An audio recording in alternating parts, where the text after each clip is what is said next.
오늘 본문 말씀은 우리가 너무나 잘 아는 말씀입니다.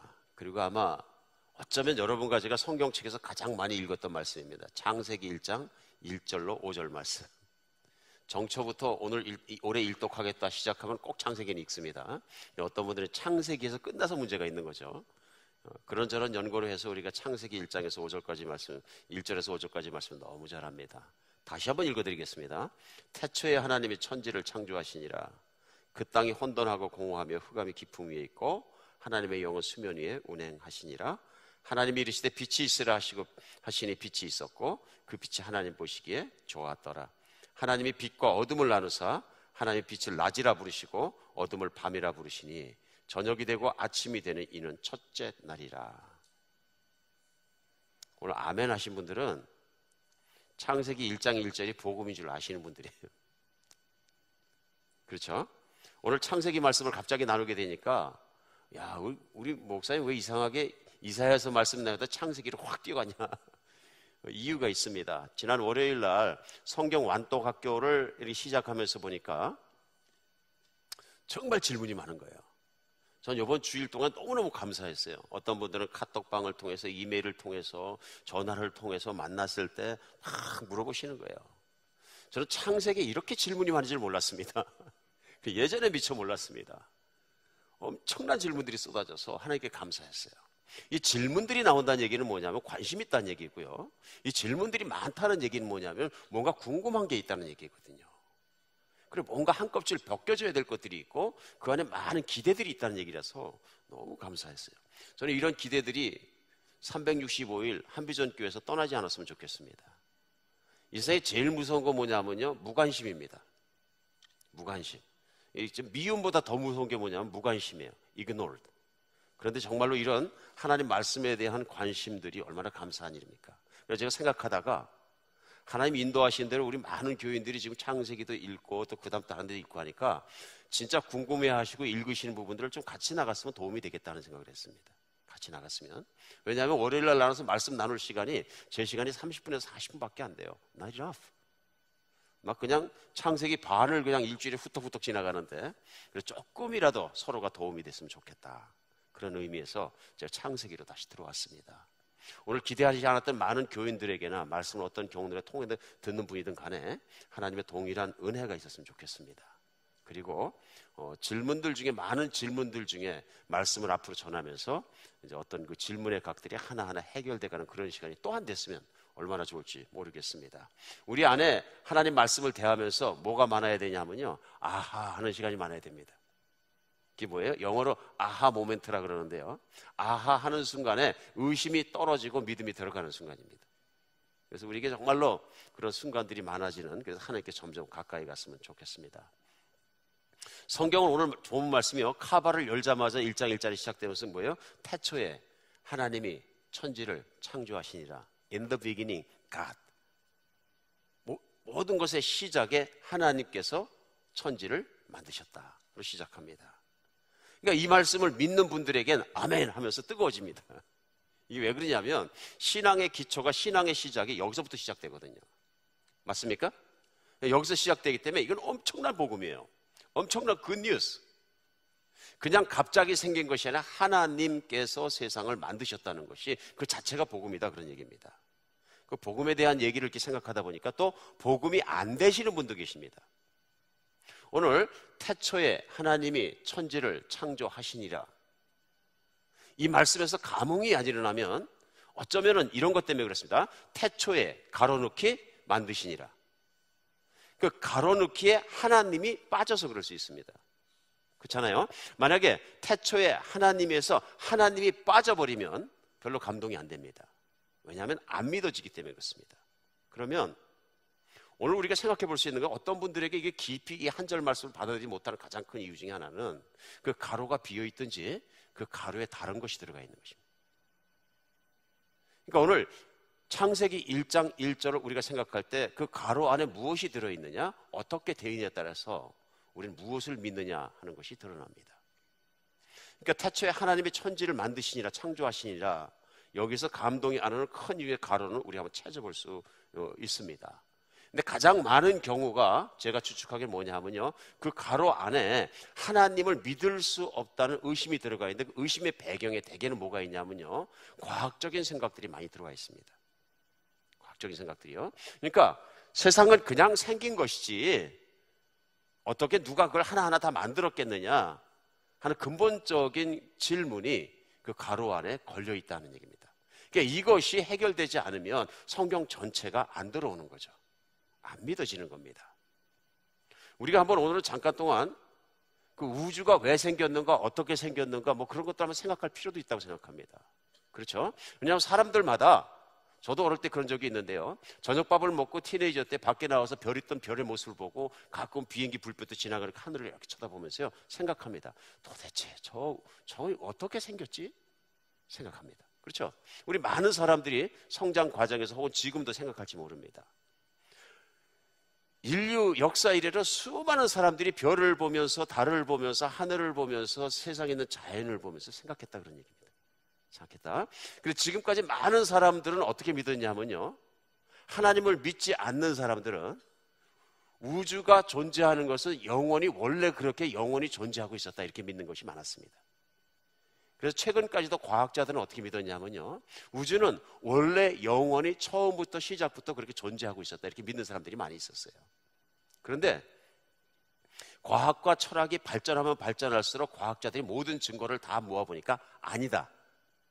우주는 존재하지 않는 적이 있었고 모든 증거가 드러내는 건 뭐냐면 우주는 어느 시점에서 존재하기 시작했다는 건 지금 과학자들은 거의 다 그렇게 믿어요.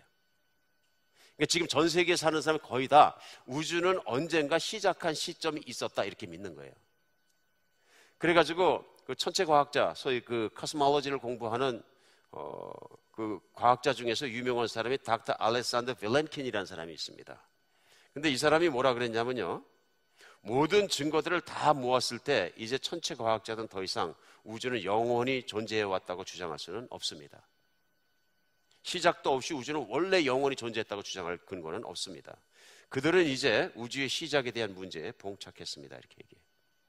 이게 무슨 얘기냐면요, 우주가 영원 전부터 원래 존재했다고 믿었을 때는 문제가 없었는데 모든 과학적 근거를 다 동원해서 보니까 우주는 시작한 시점이 있다가 맞는 거예요.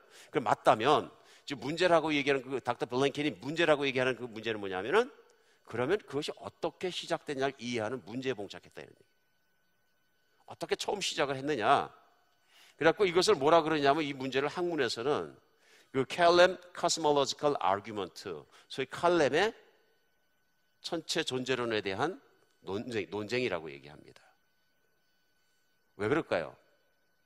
만약에 지구가, 우주가, 별들이, 우리 보이는 모든 것들이 어느 순간에 시작되었다면 그 시작된 것에 대한 첫 번째 원인이 있을 것이다, 하는 얘기입니다.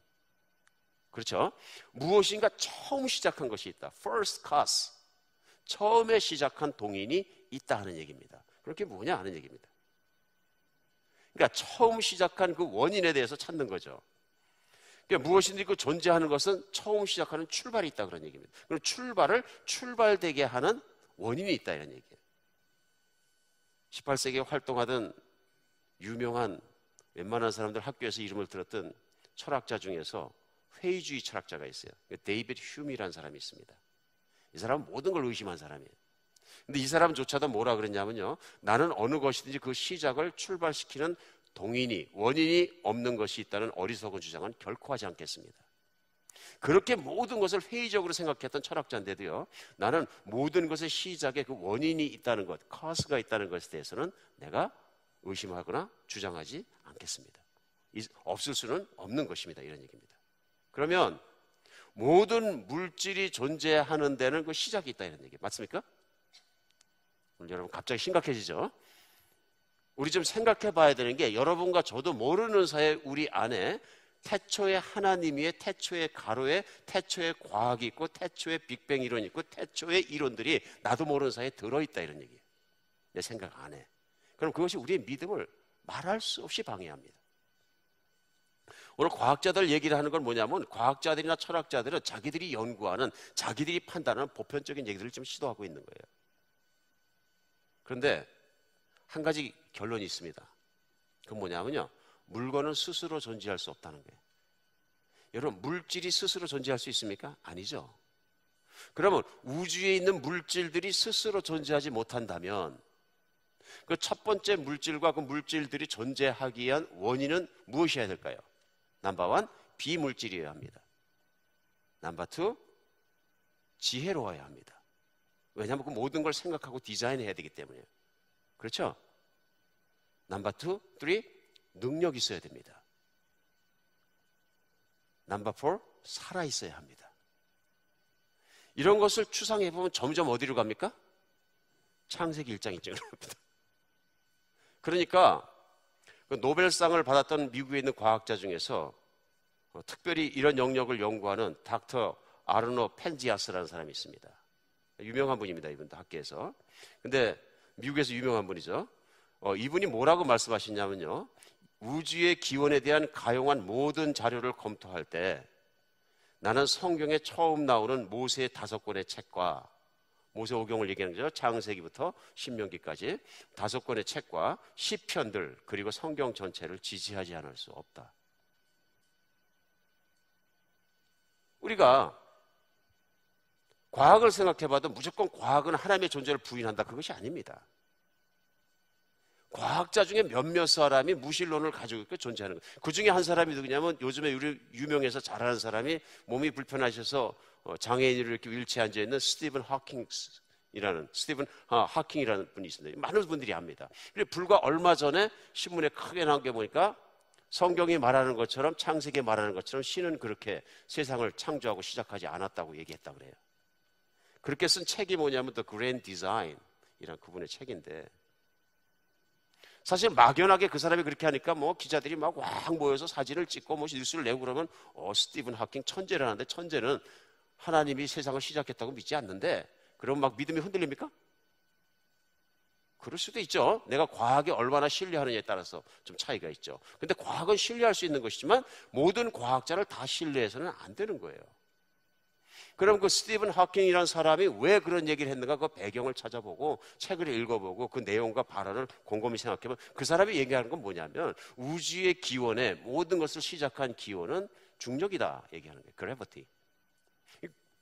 이 그래비티가, 중력이 모든 것을 움직이고 우주에 있는 것들을 움직이게 해서 결국은 그 자연이 부딪히는 모든 것들에서 우연히 세상이 생겨났다고 주장하는 거예요. 여러분도 상식적인 겁니다. 철학과 과학은 어떻게 보면 상식적인 거죠. 그럼 그 중력은 누가 만든 겁니까? 중력도 물리적인 힘인데 그냥 스스로 만들어냈습니까? 중력이 모든 것의 시작입니까? 저는 동의할 수가 없습니다. 여러분 동의하십니까?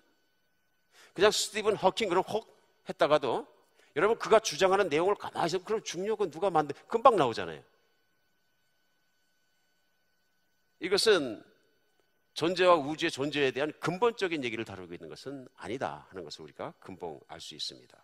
어떤 면에서 과학자들은 때에 따라서 자기가 발견할 수 있는 어떤 일부를 가지고 얘기할 수 있다. 그것보다 가장 겸손한 건 뭐냐 하면요,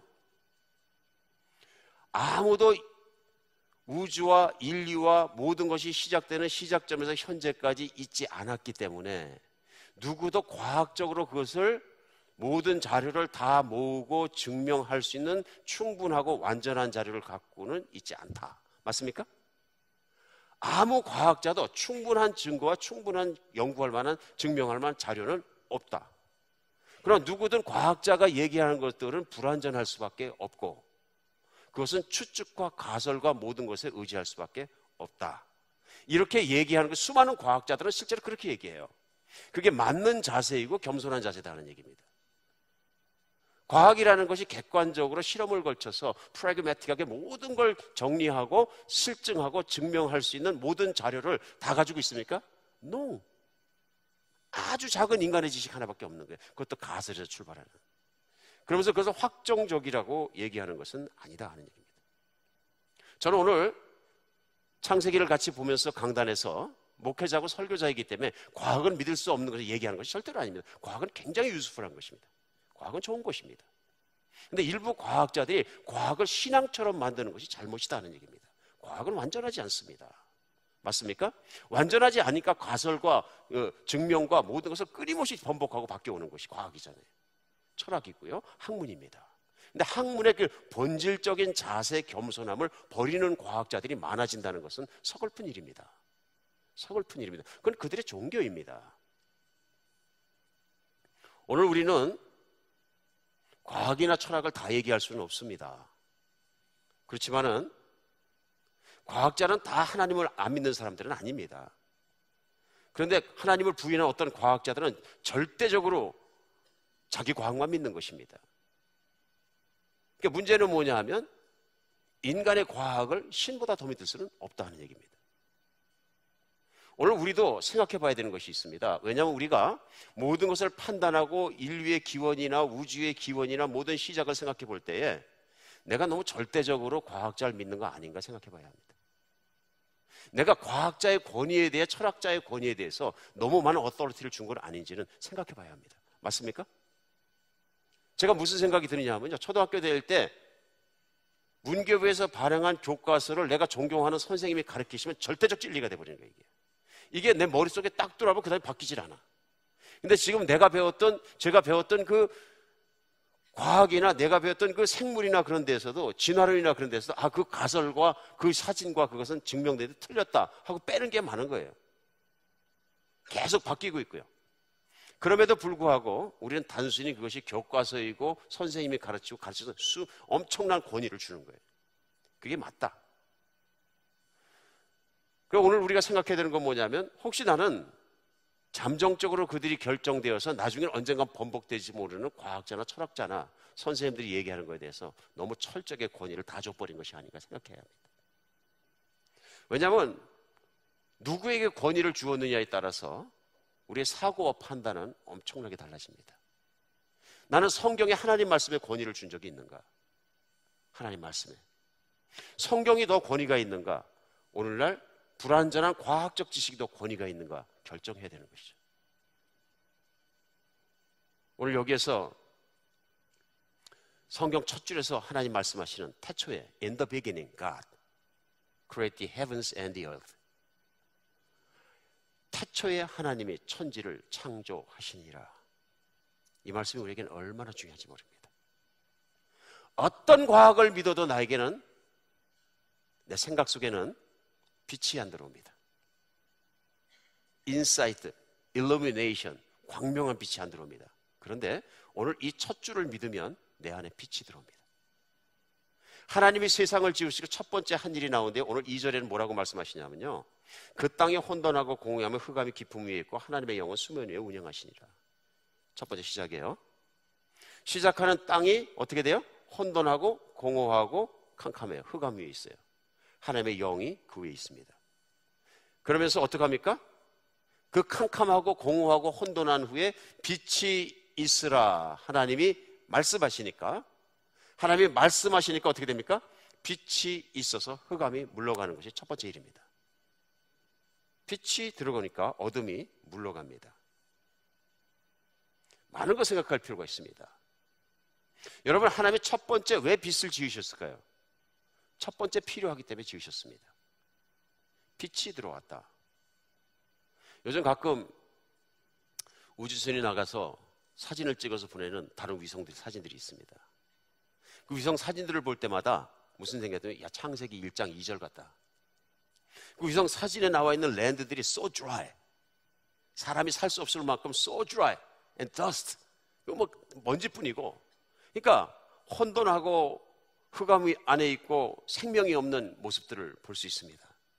그러니까 그 위에 생명이 있어야 되고 빛이 있어야 되고 모든 것이 있어야 아름다운 위성이 되는데, 그 위성 자체를 볼 때는 그렇잖아요. 아무것도 없으니까 혼돈하고 공허하고 흑암 안에 있다 얘기할 수 있습니다. 하나님 빛이 있으라 하시면 빛이 있었고, 빛이 들어와서 창조는 시작됩니다. 하나님이 그 보시기에 좋았더라 하고 시작됩니다. 우리가 그런데 항상 성경 말씀은 전체적으로 생각할 필요가 있습니다. 이게 무슨 얘기냐면요, 성경은 항상 한 가지 물질만 다루지 않고요, 하나님께서는 보이지 않는 영의 세계도 다루시는 것을 말씀하십니다. 그러니까 성경 안에서 하나님의 능력은 물질계와 정신계와 영적인 세계의 모든 것을 다 포괄하는 것입니다. 떼서는 안 됩니다. 우리가 정신이 내 안에 존재하기 때문에 마음이 있고요, 마음이 있고 생각이 있기 때문에 행동이 나오는 것처럼 인간은 그렇게 단순한 존재가 아니고요, 물질적인 존재만은 아닙니다. 맞습니까? 그렇기 때문에 인간을 이해하기 위해서, 모든 걸 이해하기 위해서 눈에 보이지 않는 것들이 훨씬 더 많다는 것도 인정해야 합니다. 과학도 그렇죠. 눈에 보이는 물질만 존재하는 것이라 공간 속에 눈에 보이지 않는 것들이 얼마나 많습니까? 마찬가지로 이 모든 물질계를 넘어서 영적인 세계와 정신의 세계가 존재한다는 것은 인간 다 인정하는 것입니다. 그러면 오늘 창세기 1장에 나와 있는 1절에서 5절까지 빛이 있었고 거기에 모든 것이 혼돈하고 흑암 위에 있고 캄캄한 가운데 있다 하는 것이 물질계에만 그런 것이 아니라 영적인 세계와 정신적 세계 속에서 그러하다. 이게 무슨 말씀이냐면요, 하나님이 사람의 마음에 들어와서 빛이 있어라 하기 전에는 하나님께서 진리의 말씀으로 빛을 깨달아 주시고 깨달아 주기에 인간의 마음을 어떻게 되냐면 캄캄하고 혼돈하고 혼란한 것이다. 그래서 그 땅이 혼돈하고 공허하고 흑암 속에 갇혀 있는 것처럼 인간의 마음속도 하나님을 만나기 이전, 진짜 진리를 만나기 이전까지의 마음 상태는 지구가 처음에 그럴 때와 똑같이 그렇다. 우리가 생각할 필요가 있는 것이 뭐냐 하면요, 하나님은 그러시기 때문에 종국에는 이 땅에 창조하시고 살아가다가 인간이 타락하고 나니까 그 인간을 구제하시고 그 내면에 있는 정신과 영을 구원하시기 위해서 예수님을 보내주십니다. 그리고 예수님을 만나서 3년 반 동안 살았던 제자 요한이 예수님에 관해서 그분의 가르치심과 그분이 어떤 분인가 요한복음을 통해 쓰면서 첫 번째 요한복음 1장 1절로 그 이하가 오늘 창세기 1장에서 5절로 시작하는 것과 거의 같습니다. 제가 읽어드리겠습니다. 그는 예수님을 만나고 나서 예수님에 대해서 쓰면서 요한복음 1장 1절로 5절을 어떻게 쓰냐면요, 태초에 말씀이 계신, in the beginning there was a word, 말씀이 계신다. 이 말씀이 하나님과 함께 계셨으니 이 말씀은 곧 하나님이시니라. 무슨 말씀이냐면요, 창세기에 보면 어떻게 돼요? 태초에 하나님이 천지를 창조하시니라. 그리고 하나님이 이르시되, 말씀이죠, 하나님이 이르시되 빛이 있으라 하심에 빛이 있었고, 똑같은 말씀이죠. 태초에 말씀이 계시니 이 말씀이 하나님과 함께 계시니 이 말씀이 곧 하나님이시니라. 2절에는요, 요한복음은요, 그가 태초에 in the beginning이죠, 하나님과 함께 계셨고 만물이 그로 말미암아 지은 바 되었으니 지은 것 하나도 그이가 없이 된 것은 없느니라. 예수님이 있어 계셨다는 얘기죠. 태초 이전부터. 그 다음에 4절에 보면 그 안에 생명이 있으니 이 생명은 사람들의 빛이라. 그 안이 누구냐면 예수님 안에, 예수님 안에 살아있는 생명이 있었는데 그 생명은 사람들이 비추는 빛이라 얘기하면서 5절에는요, 빛이 어둠을 비치되 어둠이 깨닫지 못하더라. 같습니까? 보실 수 있죠. 지금 요한복음 1장 1절로 5절, 창세기 1장 1절로 5절하고 이렇게 합해서 같이 이렇게 렌즈를 놓고 딱 합해서 보면요, 같은 말씀이에요. 물질을 창조하시는 과정이나 예수님이 이 땅에 오셔서 사람들을 비추는 과정이나 똑같다고 보십니다. 모든 사람들이 하나님을 믿지 않고 하나님을 떠나서 마음속에 흑암이에요. 혼란스러워요. 혼돈 속에 있어요. 그런 상태에서 살아가는데 모든 것을 아시고 영원히 살게 하시고 인간의 모든 문제를 해결해 주실 수 있는 하나님이 인간의 몸을 입고 이 땅에 오신 거예요. 그래, 그 인간의 이 땅에 오신 예수님을 말씀하실 때 요한복음 빛이라고 얘기하는 거예요. 빛이 세상을 와서 세상의 사람들을 비추나 흑암 속에 있는 사람들이 그 빛을 깨닫지 못하더라. 이게 무슨 말씀일까요? 이거 쉽습니다. 사실은 우리 인생에도 우리 내적인 정신세계와 영적인 세계 속에 빛이 안 들어오면 참 진리를 모릅니다. 그렇게 되면 어떻게 되면 그 결과가 뭐냐면요, 내가 무엇을 위해 살아야 되는지, 어떻게 살아야 되는지, 어디까지 가야 되는지 전혀 모르는 거예요. 그러니까 쉽게 우리가 많이 불렀던 유행가를 보면 알 수 있어요. 제가 어릴 때부터 평생을 불렀던 유행가 중에 하나가 뭐예요? 인생은 나그네 길 어디서 왔다가 어디로 가느냐. 구수하잖아요. 인생은 나그네 길 어디서 왔다가 이 길로 갈 걸 그랬어요. 벌써 우리가 가슴 속에 탁 졌잖아요. 아, 야, 이거 막걸리 생각하시면 안 되고. 그러니까 인생이 우울해지니까 한잔 할까 이런 생각이 나는 거죠. 이게 왜 그래요? 모르겠는 거예요. 어디서 와서 어디로 가는지 모르니까 인생이 답답한 혼돈한 거예요. 그러니까 내가 어디서 왔다 어디로 가는지, 왜 존재하는지, 무엇을 위해 살아야 되는지 모르고 혼돈한 상태에서 계속 살다 보니까 각자가 결정한 대로 사니까 인간 어떻게 해요? 혼란스러운 거예요. 정신적으로 캄캄한 거예요. 캄캄한 거예요. 그뿐이에요. 가을 되면 부르는 노래 또 있잖아요. 찬바람이 싸늘하게, 맨 끝에 가면 낙엽 따라 가버렸으니. 낙엽이 떨어지고 가을이 오고 겨울이 오고 인생이 지면 간다는데 어디로 가는지 모르는 거예요. 저 어저께 말씀을 준비하다가 갑자기 그 옛날 노래 중에서 그 영어 노래가 생각이 났어요. 여러분 마이웨이라는 노래 잘 아시죠? 마이웨이. 그 시작이 어떻게 해요? And now the end is near and so I fade the final curtain. 여러분 속에서 계속 가고 있는 거예요 지금. 그 프랭크 시나트라라는 유명한 가수가 부른 노래예요. 어떤 사람은 프랭크 시나트라를 제가 인터넷 찾다 보니까 He's God 이렇게 썼어요. 너무 좋아하는 거예요.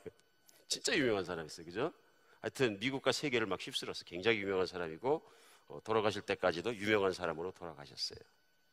근데 재밌는 걸 제가 하나 발견했어요. 이분 나중에 어떻게 돌아가셨을까 찾아보다 보니까 이분이 실제로 1994년 4월 6일 날 그 버지니아 리치몬드시에서 한 큰 클럽에서 노래를 부르십니다. 그러면서 이 스툴에 올라앉으셔서 이 마이웨이를 부르는 거예요. 마이웨이를 부르시다가 하트어택이 와서 그대로 쓰러지셨어요.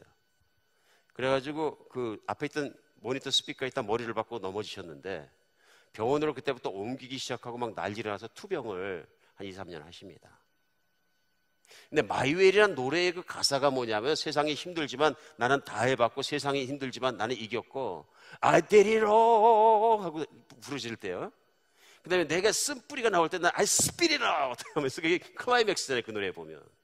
유행가 가지고 이렇게 하는 이유는 오늘 우리 이해를 돕기 위해서 하는 거지 제가 유행가를 좋아한다는 얘기는 아닙니다. 그러니까 거기가 노래 클라이맥스거든요. 위로 확 I spit it all I did it my 그리고 올라가는 거죠. 근데 이제 자신감에 대해서 얘기하는 겁니다. 그 노래는. 맨 마지막으로 I did it my way. 나는 인생의 끝까지도 내 길대로 살았다. 마지막에 이분이 합병증과 암과 모든 것이 몸을 덮쳐갖고 이제 힘들 때 마지막으로 병원을 입원했는데 마지막에 한 말이 뭔지 아십니까? 마이웨이가 아니고 그 부인이, 네 번째 부인이 옆에 서 계셨는데 Honey, I'm losing. 난 꺼져가는 것 같아. 난 지고 있어. It's not my way. 생각해봐야 합니다. It's not my way. I'm losing. 그 마지막 말을 하고 몇 분 뒤에 돌아가셨어요. 인생은 결국 마지막까지 어디로 가는지 모르는 인생을 사는 거예요. 빛이 있는 인생입니까? 캄캄한 인생입니까? 캄캄한 인생이에요. 흑암 가운데 있는 거예요. 흑암 가운데. 정말 그런 거예요. 내가 천지를 지으신 시작과 어떤 분이 그 일을 하셨는지를 모른다면은 we don't know. 모르는 것이에요. 우리가 그런 마음 속에 있을 때 내가 무언가를 간절하게 진짜 변화먹고 진짜 내가 의지하고 믿을 수 있는 진리를 찾는데 성경 창세기를 열었더니 태초에 하나님이 천지를 창조하시니라. 이건 우리에게 엄청난 빛이 되는 거예요. 이게 진실이면 나는 희망이 있다. 왜냐하면 그 하나님은 영원하신 분이고 완벽한 능력이 있는 분이고 선하신 분이라면 내가 의지할 수 있다면 길이 있다는 얘기입니다.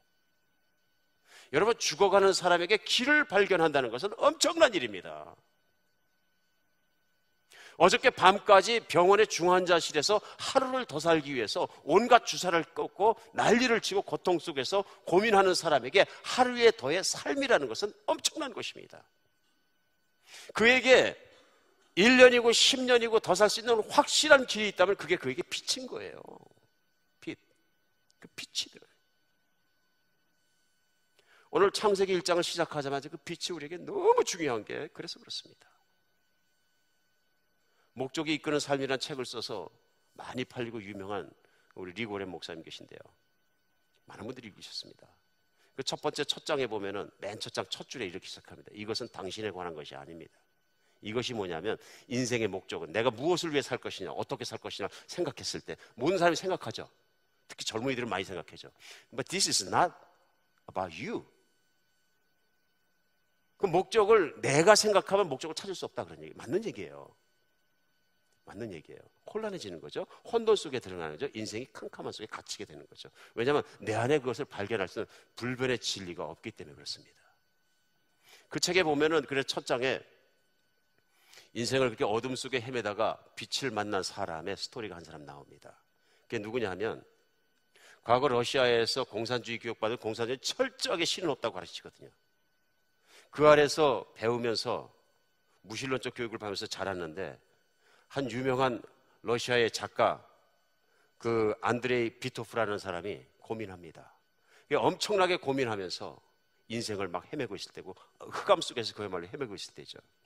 그래 인생을 생각하면서 고민하고 우울한 날을 보내고 있었는데 어느 날 그가 만난 빛에 대해서 얘기합니다. 그럼 뭐라 그러냐면요. 제가 그 따옴표를 읽겠습니다. 27살 되던 해 어느 날 나는 레닌그라드에서 지하철을 타고 있었다. 그 당시 나는 너무나 절망하여 그 순간 삶이 멈춰버릴 것 같았고 나의 미래는 통째로 없어질 것 같았다. 삶의 의미는 생각할 수조차 없었다. 그때 갑자기 한 구절이 눈에 띄었다. Without God, life makes no sense. 하나님 없이는 인생을 이해할 수 없다. 나는 그 구절을 계속 되새기며 그 구절을 계단 삼아 절망 속에서 빠져나와 하나님의 빛 가운데로 한 걸음씩 들어가게 되었다. 생각할 필요가 있습니다. 내가 내 자아나 완전한 것으로 믿지 않아야 될 그것을 완전하게 믿고 내가 했을 때는 빛이 들어오지 않아서 희망을 잡지 못해 인생을 이해할 수 없었는데 하나님 없이는 인생을 이해할 수가 없다. 이것이 깨달아지기 시작하니까 그것이 빛이 되어서 그 빛을 따라서 인생의 고민 속에서 빠져나가고 있었다는 고민입니다. 하나님 말씀은 지혜이고 능력입니다. 우리 말처럼 이런 말이 아니고요. 하나님 말씀하신 건 그대로 존재하는 건 능력입니다. 뿐만 아니라 하나님 말씀 속엔 어마어마한 하나님의 지혜가 그대로 나옵니다. 그러니까 요한복음에서는 그 말씀이 러거스, 말씀이 빛이고 말씀이 육신되 거하신 예수 그리스도이고 그 말씀이 모든 것이라 말씀하신 이유는요. 그냥 말씀이 아니고 그 말씀이 바로 하나님이시기 때문에 그런 것입니다. 하나님이 이르시되 빛이 있으라 하시매 빛이 있고 놀라운 일입니다. 그래서 요한복음은 1장 8절에 뭐라고 말씀하시냐면 예수님께서 죄송합니다. 8장 12절에 예수께서 또 말씀하여 이르시되 나는 세상의 빛이니 나를 따르는 자는 어둠에 다니지 아니하고 생명의 빛을 얻으리라. 생명의 빛을 얻으리라. 생각하면 생각할수록 참 놀라운 말씀입니다. 뿐만 아니라 어떻게 하면 그러면 러시아의 작가 이 안드레이 비코프처럼 생명의 빛이 들어오냐 하고 생각했을 때 요한복음 1장 9절로 12절은 아주 클리어하게 우리에게 시작하자마자 가르쳐주신 게 이겁니다. 참빛 곧 세상에 와서 각 사람을 비추는 빛이 있었나니 그가 세상에 계셨으며 세상은 그로 말미암아 지은 바 되었으니 세상이 그를 알지 못하였고 11절입니다. 자기 땅에 오매 자기 백성이 영접하지 아니하였으나 12절 영접하는 자 곧 그 이름을 믿는 자들에게는 하나님의 자녀가 되는 권세를 주셨다. 영접하는 자 곧 그를 믿는 자들에게는 예수님을 믿는 자들에게는 하나님의 자녀가 되는 권세를 주셨다. 우리 정말 깊이 생각해 봐야 합니다. 바로 그 하나님이 그 말씀 되시고 세상을 지으시고 모든 걸 만드신 하나님이 우리 같은 인간이 돼서 세상을 밟으셨다는 놀라운 것입니다. 이게 믿어지고 그 예수님을 내가 주님으로 받아들이면 태초에 우주를 만들고 지구를 만드신 하나님을 내가 만난다는 거예요. 여기서 우리가 분명히 깨달아야 될 것이 있습니다. 창세기 1장은 계속되면서요, 빛을 만드시고 만물을 하나하나 지으십니다. 마지막 6일째 사람을 만드십니다. 사람을 한번 생각해 보죠. 그러면 하나님이 빛을 왜 만드셨을까요? 누굴 위해 만드셨을까요? 자신을 위해서?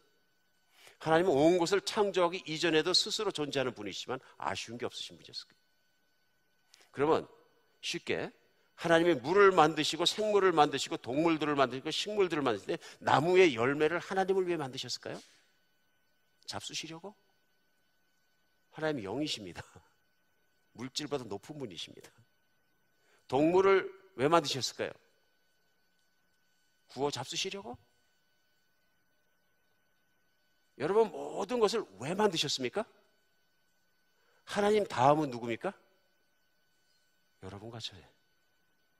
사람을 생각하시고 사람을 위하시고 같이 살 동물도 만드시고 먹을 음식도 되게 하시고 과실도 만드시고 바다의 생물도 만드셨다는 것을 믿어야 돼요. 맞습니까?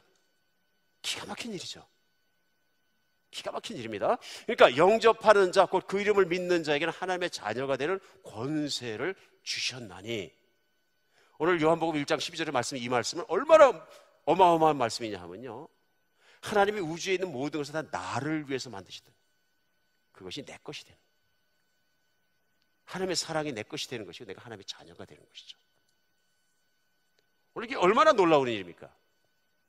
그러니까 예수님을 내 주님으로 믿고 받아들인다는 얘기는 온 우주를 보면서 기뻐하시는 거죠. 오늘 제가 교회로 오면서 나오면서 감동이 되고, 하늘을 봐도 걸작품, 나무를 봐도 걸작품, 그냥 사진 액자 프레임만 하나 들고 다니면 돼. 갖다 놓으면 다 작품이야. 여러분도 걸작품. 이건 어디서 나오는 겁니까? 예수님을 믿고 하나님을 믿고 나서 보니까 다 걸작품이에요. 진짜 걸작품이에요. 기가 막힌 거예요. 오묘한 거예요. 보면 볼수록 오묘하고요, 하나님이 찬양이 되는 거예요. 주 하나님 지으신 모든 세상, 내가 곰곰이 생각하면 생각할수록 은혜가 되는 거죠. 우리가 힘든 인생 만나거나 힘든 일 만나면 어떡합니까? 시편에 있는 사람들은 어떻겠습니까? 제가 시편 121편 1절로 3절을 보니까 기가 막힌 고백을 해요. 뭐라 그러냐면, 내가 산을 향하여 눈을 들리라. 나의 도움이 어디서 올까? 나의 도움은 천지를 지으신 여호와에게로서다. 여호와께서 너를 실족하지 아니하게 하시며 너를 지키시니가 졸지 아니하시리로다. 은혜가 되는 거죠. 나의 도움이 어디서 올까? 천지를 만드신 하나님께서 올 것이다. 왜냐하면 그가 내 아버지시기 때문에. 아버지시기 때문에.